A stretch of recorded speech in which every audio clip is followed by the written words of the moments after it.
Welcome to kindergarten. This is an exciting milestone for you and your child. Today, I am going to register a child for junior kindergarten and share with you the steps in the registration process. I begin by visiting the school website and will click on the kindergarten registration button. A new website will appear. This is the Upper Grand District School Board website.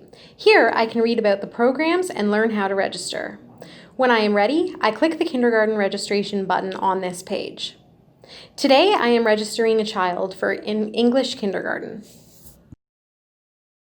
If you haven't already done so, you need to create an account.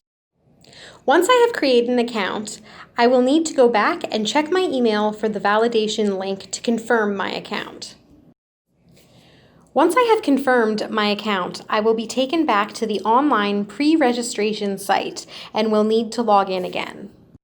Now that I have an account and am back into the online pre-registration site, I select the student registration button.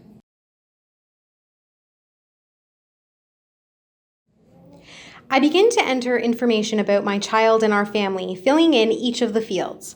As I complete each section, the menu on the left side of the page indicates a complete section with a green check mark. At this point, I can participate in the optional survey. I can see that my registration is complete and is ready to submit because there are green check marks next to each section in the left menu bar. I submit my registration by clicking the Agree and Understand button, and then clicking the Submit Form to School button. I will know that my registration went through because I received a confirmation email. Like many things this year, how you verify your documentation has changed. Once you have pre-registered, contact your child's home school to make an appointment for a virtual meeting. During the virtual meeting, you will be asked to show your documentation to the office staff so they can verify your information and complete the registration.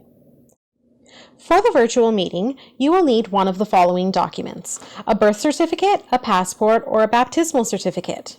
You will also need proof of address. A driver's license cannot be used as proof of address. However, a utility or tax bill will be accepted.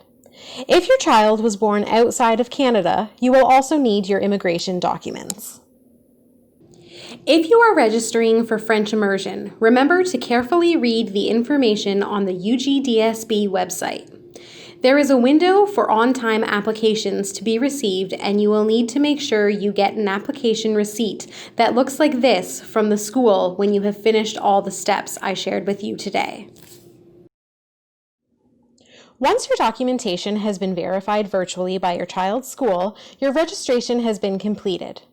Thank you for registering your child with the Upper Grand District School Board.